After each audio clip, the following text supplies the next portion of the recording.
In the know, non-stop Vikings talk. It's Purple Daily on Score North and ScoreNorth.com. All right, Purple Daily on draft. Coming at you on a Monday here on the Purple Daily YouTube channel and podcast feed. Tyler Fornes, Miles Gorham, Declan Goff here.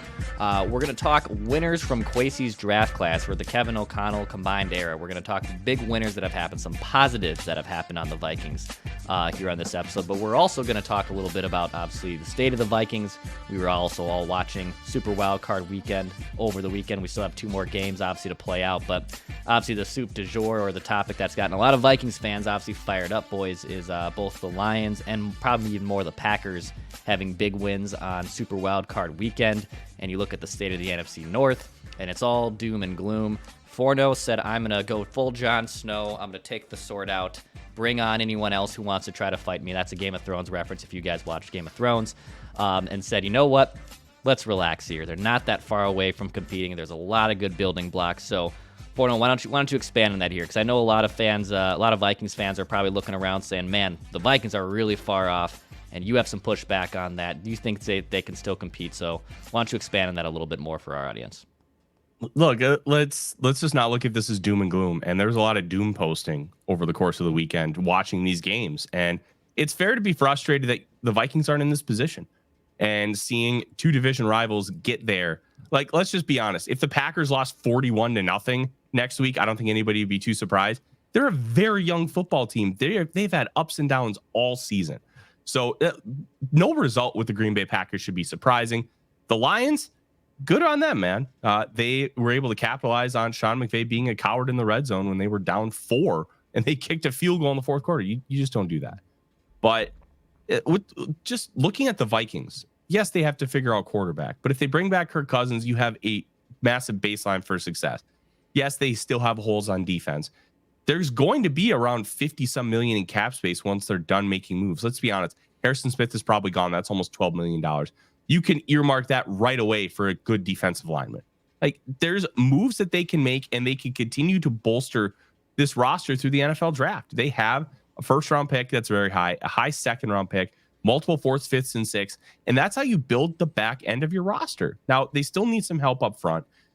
But they have their 2 tackles already in place. Their top 2 wide receivers already in place. If they bring back Hunter, which, let's be honest, I'm pretty sure they're going to, you have your star edge rusher. Now you need to fill in pieces around them.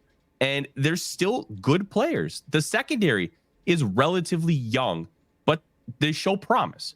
Byron Murphy Jr., when he was in there, good football player. Safeties, good football players. We're not talking the elite of the elite, but when you have great schemers on both sides of the ball, if you continue to bring in good talent, you can see results. The Vikings, outside of the last 2 games when they were absolutely decimated with injuries, no Hawkinson, obviously no Kirk Cousins, no Byron Murphy Jr., you're missing that many good players, and you lose those games against playoff teams, you can understand, and you can be like, okay, stuff happens. Now, from what I'm saying versus like what a lot of the doom posting was, it's probably somewhere in the middle, but we're not talking about a team that's destitute. They were in every single game except that Packers game on New Year's Eve. They were in all of them with backup quarterbacks, that having Johnny Munt as your number 1 tight end. Like, and there's hope for this team. Let's not like lose the forest for the trees here. This team isn't destitute, and there are a lot of questions that need answers. And I believe that this coaching staff and front office is going to find a way to answer those questions. It starts at quarterback.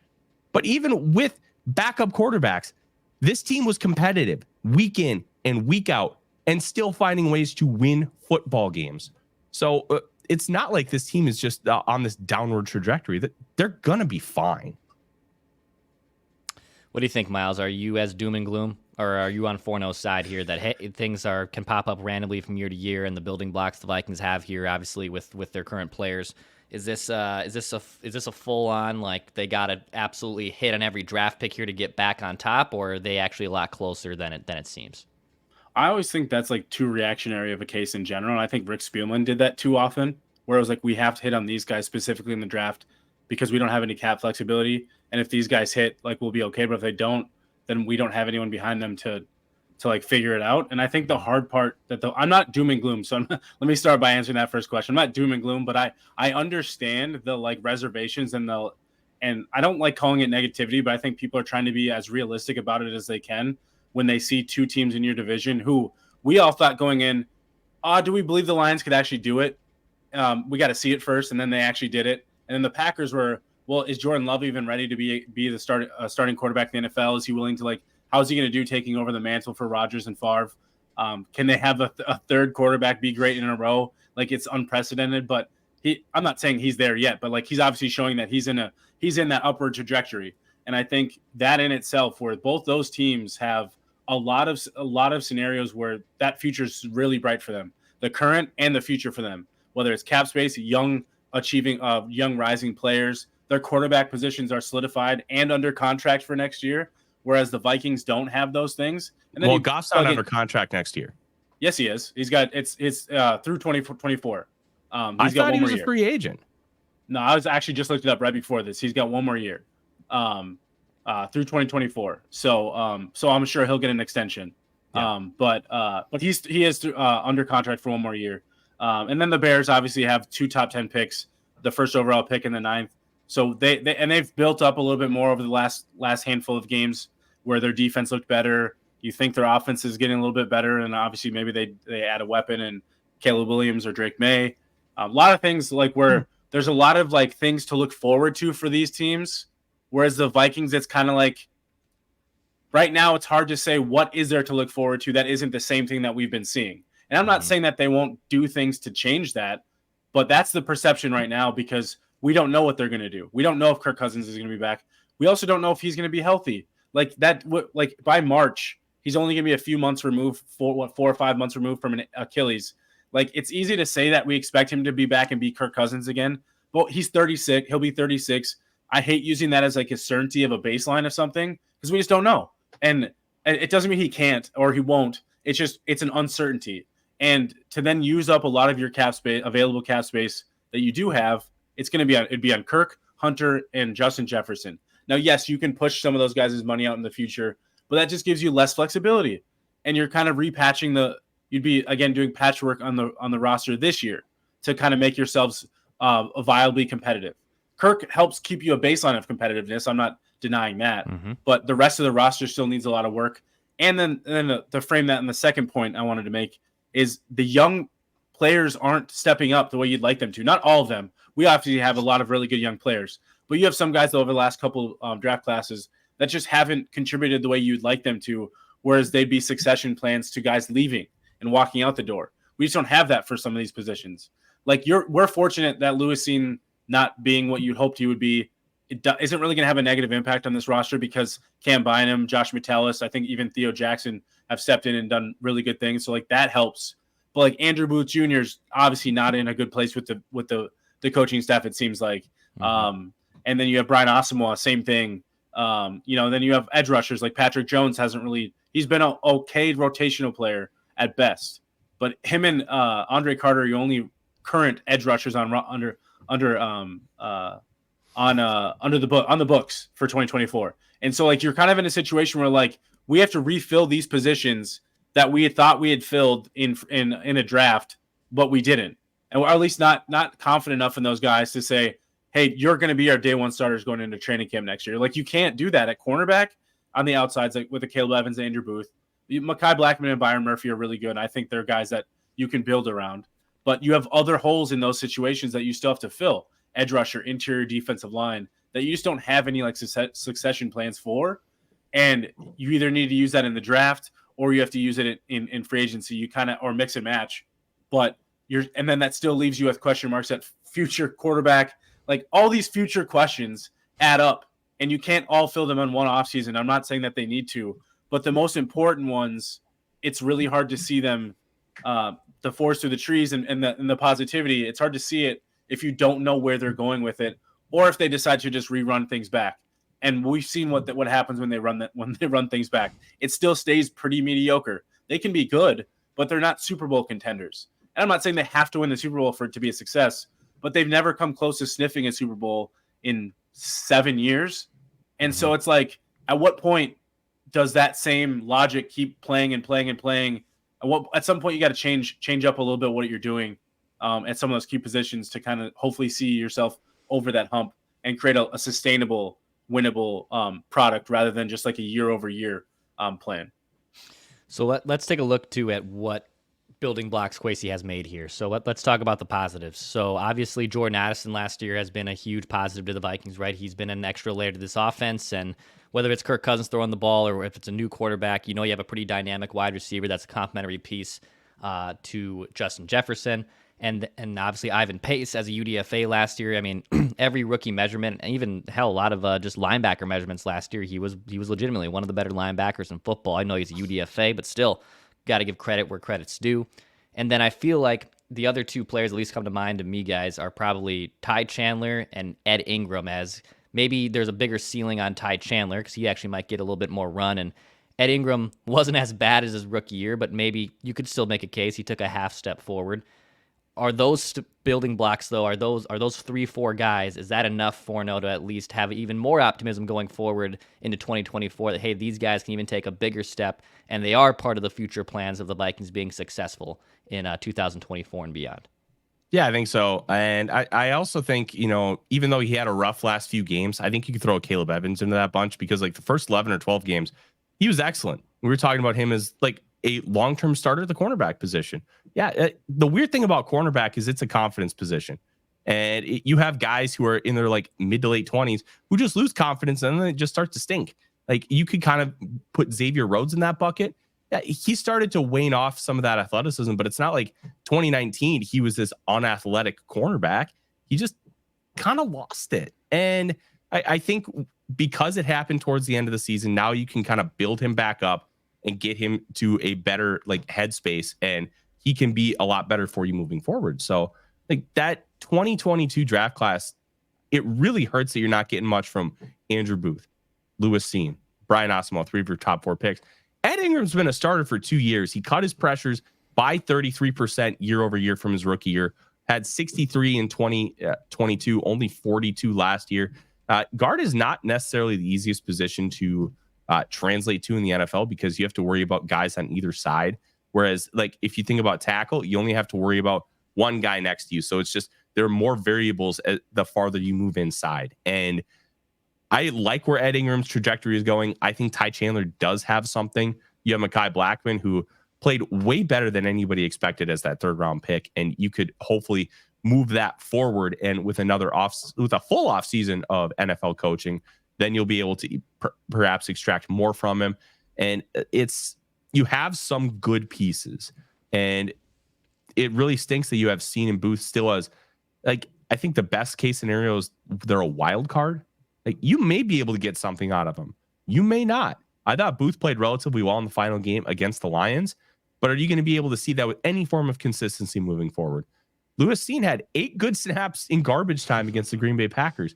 Can you get more from him? Like, there are just massive questions surrounding those positions, but the Vikings have the ability to fortify with the draft and also with free agency. So I'm a little bit more bullish because I believe when you get good football players with great schemers like we have in Kevin O'Connell and Brian Flores, you'll be able to get more out of those guys. But I can understand why there's some doom because it's not like you have this star edge rusher ready to just thrive in year 3. You don't have that guy. Mm-hmm. But I think you can be able to find players in free agency to be able to fortify. Like we talk about Brian Flores' like history. Like look at how the New England Patriots have kind of built their rosters. Like get good, solid football players and you have a couple stars and you can make it work. It's about having pieces rather than the piece. And I think if you can find pieces to fill holes, I think that's how they're going to try and reshape this roster while getting a couple of young guys to become those next budgeting stars. Miles on the cornerback front, Mekhi Blackmon, Caleb Evans, Byron Murphy Jr. I mean, I think Mekhi even made Pro Football Focus's all-rookie team. There was some highs and also some little bit of lows in his rookie or in his second season now, I believe. Mekhi Blackmon, was this his rookie? It'll be season? his second season this year. It'll be his second season. So he was a rookie. Yeah. Yep. So I mean, do you feel like that cornerback room though is at least on solid ground? Like, I know there's still some raw and experience between Caleb and Mekhi Blackmon, but Do you think that room is at least trending in the right direction, especially if Mekhi and Caleb Evans, kind of do take a significant step forward in 2024? I wouldn't say it's trending in the negative. It's not trending down. Not much Yeah. I want to say, but I don't know if it's like trending completely upward either. I think there's kind of like this steady, like there's a lot of what ifs and there's a lot of unknowns. And I think that's okay. Not everybody's going to answer every question in the first couple of years of their career. I think there's enough on tape for both guys to say they're viable NFL players. I think Mekhi Blackman, maybe there's a chance to be like a viable starter. Evans, I'm not sure of. Not because I don't think he can be. It just like hit like maybe the injuries were the biggest factor for him that we just don't know of. But like he plummeted this like the last handful of couple like month and a half, whatever it was, the last back part of the season. I just want to make sure, like to Forno's point, that confidence is there because he has the height, weight, speed like that you want on an outside physical corner. Now you just want to see if he can kind of put it together for a full season. So I would say like they're probably still missing like a bona fide number one. And I think that's really difficult to do. Having to play three safeties all the time. Sometimes that makes it difficult to always having to play in nickel and dime because you're a little bit more worried about your cornerbacks, which I think that's part of what we didn't see any splash plays from Harrison Smith as much because I think they had to cover the cornerbacks a little bit more, I think, at least from what I was able to see. I could be wrong, but that's just what it looked like. And I think I think Flores would love to be even more aggressive, but you can't always trust your cornerbacks. And if you can't always trust your cornerbacks and you don't have somebody that can take away a guy or shut off half the field, then I think it obviously makes it more difficult. So I think it's not that those guys can't be viable players in the NFL, but I do think they're still missing that like bona fide number one. And I'm a huge Byron Murphy fan, but I think he's more of your true nickel, true like inside guy that can play inside out. But I don't see him as like a true lockdown number one. Like he's shutting down any wide receiver you put in front of him, matchup type player, and that's okay. He doesn't have to be that. I think he's a good above average player, but I think they really could use that like shutdown, lockdown type of player to go with the young guys that they currently have. And, I look at the Lions draft class from last year, and, I think we all kind of like Jahmyr Gibbs with your first pick. That's kind of interesting, but obviously he's been a big contributor for them. Jack Campbell's been awesome. Sam Laporta prior to the injury was great. Brian Branch was a player for them. Like, you look at what they did with that 2023 draft class, and it was a big reason, right, why they actually made a huge leap, not just from, hey, they're favored to win the NFC North, but it's at 9.5 wins, and here they are with 12 wins and could be just cakewalking their way into the NFC title game. So, I mean, how much, too, is it just kind of random sometimes when you have a good draft class where your first 4 picks like the Lions have, contribute right away to success? And that's why I kind of think if this draft class really, is the best one that they've had so far that's upcoming, because obviously the first one looks more like a dud. Second one, there's some positives. But if you hit, right, like on a draft class right away with contributors like the Lions did, I mean, you can pop up from being, hey, a fringe nice team to being a team that obviously could be in the NFC title game in 1 year.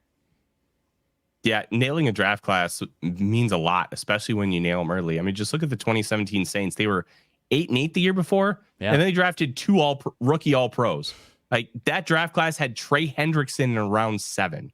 Like, they nailed that draft class so majorly that they were a miracle away from being able to make the NFC Championship game, and they probably give the Eagles a better run than we did. Like, you nail a draft class, it changes things. And people were getting on the Lions because, and I got on them a little bit too, but I also understood it, that they drafted a running back at 12. After they traded down, that trade down landed them Sam Laporta and Jack Campbell. The Jack Campbell pick, I had more issues with that than Gibbs, because sometimes you just need to draft really, really good football players. And to a point, the perceived analytical value doesn't matter so much when you get really, really good football players. And they got 4 really good football players to start off that draft, and they're making big time contributions. Like, I was begging for Brian Branch last year. I absolutely loved his tape and the versatility that he brought, being able to play the star, being able to play on the back end in the box. He'd be phenomenal in this defense. But if you get really good football players, the rest just kind of settles it out. So if the Vikings end up, let's say they don't take a quarterback and you go D-line and edge with your first 2 picks, and they both hit, that can completely change how the Vikings defense trajectory looks, because they were the 13th ranked defense with all those holes, with massive injuries on the defensive line that wasn't very deep or talented to begin with. And then you had Davenport, who barely played. DJ Wanham gets hurt. Like, they were still a good defense. The last 4 games, they kind of got figured out, and injuries really cratered them. But it's not like that they weren't competitive. They're going to be able to figure this out. And if you land a couple really, really nice pieces, that can just be a massive game changer for you. It all depends on if they're going to fortify that defensive line or if they're going to be able to take that quarterback. And I think we're going to find out when we get an answer with Kirk Cousins. Yeah, I think when you look at the playoff teams and as they advance, and you kind of look at what can your team, in this case the Vikings, kind of learn from the current top 4 in each conference right now. And the Lions had a great draft class and they've been able to hit. And the Packers' succession plan might be in place once again. They might have a franchise quarterback for 20 years. I mean, Miles, I saw you tweet on Monday morning about, the whole kicking the can down the road. And yeah, they could obviously absorb some of that void hit this year, but eventually you still have to pay the piper. But is the succession plan the right plan to make if you bring back Kirk and you still draft the replacement quarterback early? Like, regardless of who they draft, like, it does feel like, at least as of right now, regardless if Kirk is back or not back, that a quarterback in rounds 1 or 2 is probably pretty likely for the Vikings to at least start some type of succession plan.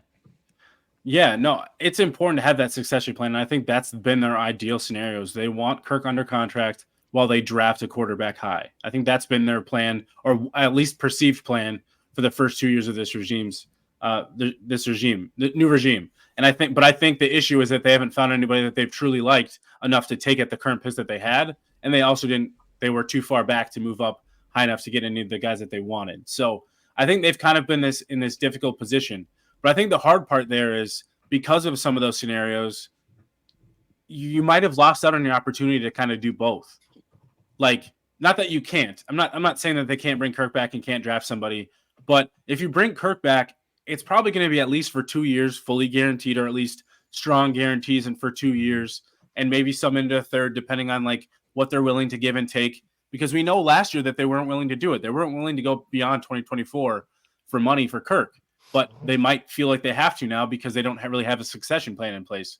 But if you do that, then you're hurting the rest of the roster by not putting more investment into that, because you're using your cap space on the quarterback, and then you use your early round picks on the quarterback too. That's where I'm talking about, like, playing the middle ground. Is like, you either got to commit, like, if you're going to commit to Kirk Cousins and go all in again, which I don't believe is the right approach, but I've seen crazier things from this franchise. Like, if that's your commitment, then make that your commitment, because then you're going to force a rookie to sit for at least 2 years. And then you're kind of losing that leverage of a quarterback on a rookie contract, right, especially if you have to push Kirk's money out into the future. That's just, again, we hit where we're probably going to see another $25-30 million dead cap by the time he's off the roster after his contract's done. And then you're sitting there like, hey, rookie or young quarterback, jump in. We don't have as much cap space as we'd like for you, but like, good luck. And we hope everybody else that we've drafted or brought in can continue to hit. Now, you still have Justin Jefferson. You'll still have some like really high-end players, but I just think it puts you in this like weird position if you want to bring Kirk back on a strong guaranteed contract, because I don't believe he's not coming back on a 1-year deal. He's probably not coming back on a 2-year deal without a no-trade clause.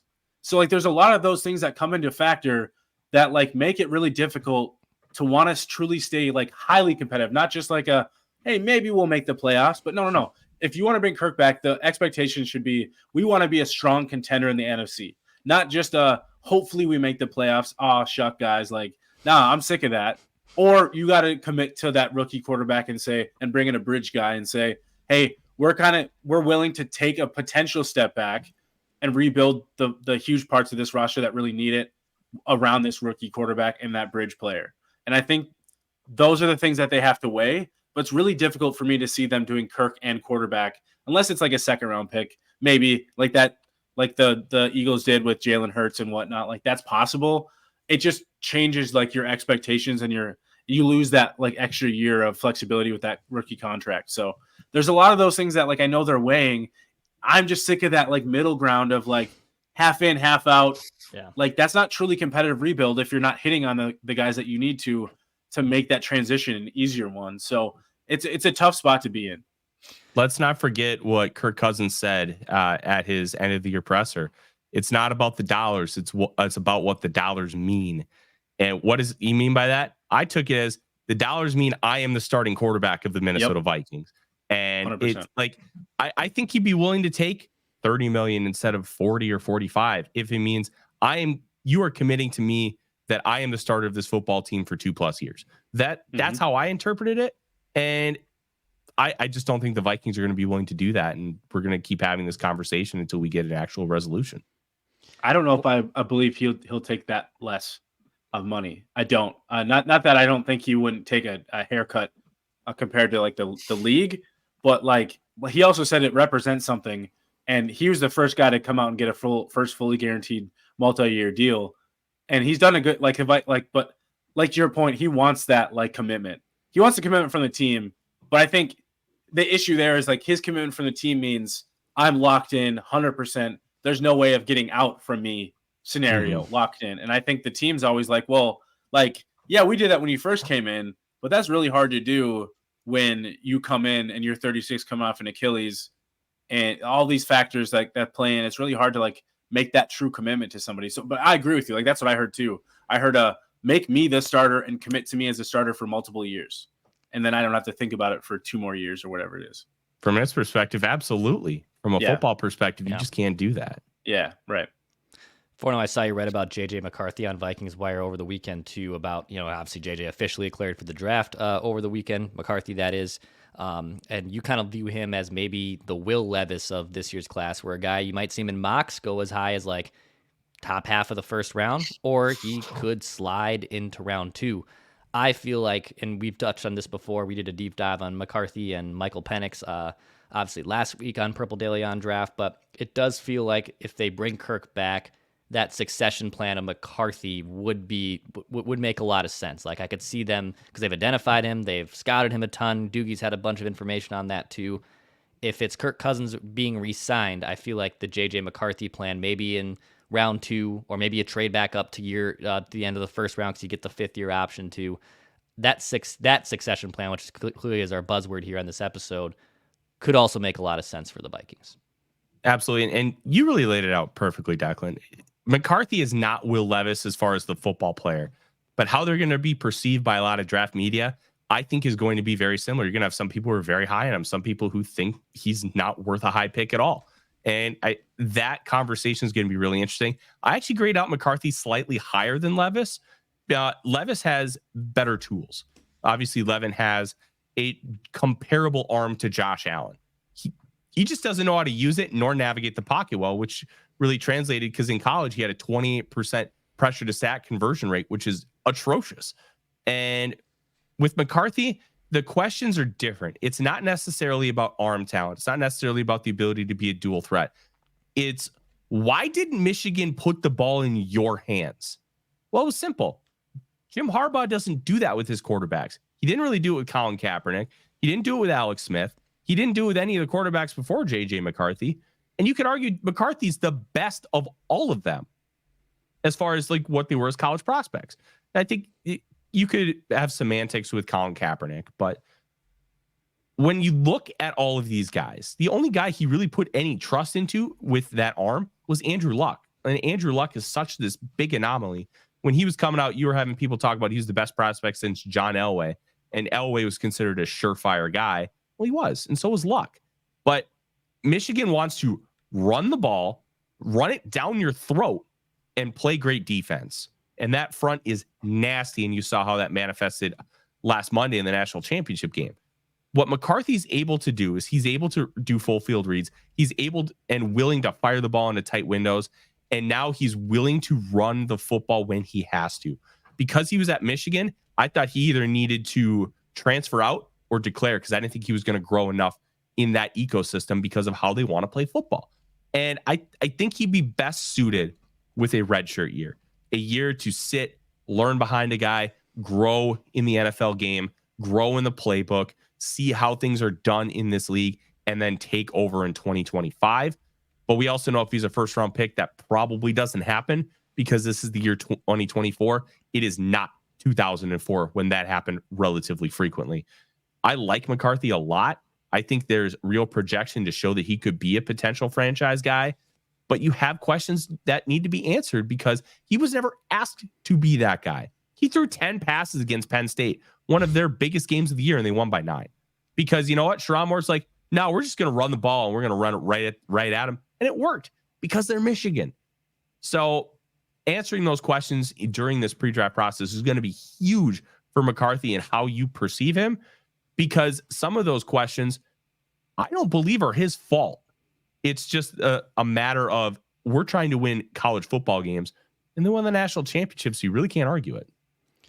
Miles, it feels like his leadership skills too have been like, Harbaugh talks about him being one of the better quarterbacks he's ever been around. Harbaugh's obviously been around Alex Smith. He's been around Colin Kaepernick. He knows what it takes. He was coached, obviously Andrew Luck too, right, at Stanford, or at least was on that staff. So like he knows when he talks quarterbacks and he talks about leadership and all those stuff, like you definitely got to listen to what he's saying. Are you as big of a fan of JJ McCarthy as this type of succession plan that's laid out? Like if it's Kirk re-signed and the JJ McCarthy plan maybe in round 2? Yeah, I mean, so I came into the year with him as my QB3. Now that's kind of changed a little bit, but not drastically. I think he's played even though like they won the national championship and he wasn't carrying the team, he put a lot of good things on tape and did a lot of good things. He's also the youngest QB in the draft. I think that is something that we need to consider as well. He's 20 years old right now. He'll be 20. I think he'll be 21 by the draft, or like by the start of the season at least. And I think that in itself is an important thing because he hasn't had a chance to really grow himself into it the way some of these other guys are. So there's a lot of room for him to grow and mature, like physically, that some of these other guys, they're already at 23, 24, years old. And so I think there's a lot there for him to do. So if you do want him to sit for a year, my whole thing with the Vikings is it's not that I don't think a rookie quarterback shouldn't play. It's you shouldn't force them to play. It shouldn't be like like the Jets with Zach Wilson was like a prime example to me of they didn't bring like anybody in to like be a veteran presence around him to do anything. It was just like, Zach Wilson, you're the starter. We have no competition. There's not even a like second thought of it. You're the starter. And I think that just puts a lot of expectation on a rookie. Whereas like, I'd rather bring in a guy and say, if you win this job, that's best case scenario for us, because that means we're doing everything right. We feel you're ready. But I don't think you should ever force a rookie to make them ready, like by putting them trial by fire. I think that just can put a lot of bad things in there. And so I think in that scenario, yeah, I'd have no issues with a JJ McCarthy early second, back of end of first round. Like we'll see there's a lot of QB needed teams. Maybe that drives his value up the board even more. Who knows? But I'd be fine with that kind of scenario if that's how it ends up playing, because at least then you have your succession plan in place. And he's young enough to you're like, okay, we still can get a lot of really good years out of this guy. And he won't be 28, 29 by the time he's ready to take over. Yeah, he turns 21 in a few days. He turns 21 on January 20th. So on Friday, his birthday's coming up here. So, but yeah, I mean, he 2 years as a starter at Michigan, and he won obviously every game but one. He was 27-1 as a starter at Michigan, which obviously says a lot, and was a really good quarterback for the Wolverines, helped win to the national championship game. I think in future episodes, we probably should answer a lot of these feedback questions that I have compiled over the last few weeks. A lot of fans even talking about quarterbacks we haven't even discussed, or even players we haven't really discussed too much. We've obviously spent a good amount of time on J.J. McCarthy's and Michael Penix and if Jaden Daniels and whatnot, but there's some other names in this list here that I have compiled over the last few weeks from listeners that we can start getting into, and maybe even, should we do some live mock drafts on this show even? Because I know we do that sometimes on Purple Daily. That could be something we obviously get into too here on Purple Daily on Draft. So really excited. And Tyler's going down to the Senior Bowl in a couple weeks too. So that's in a few weeks here.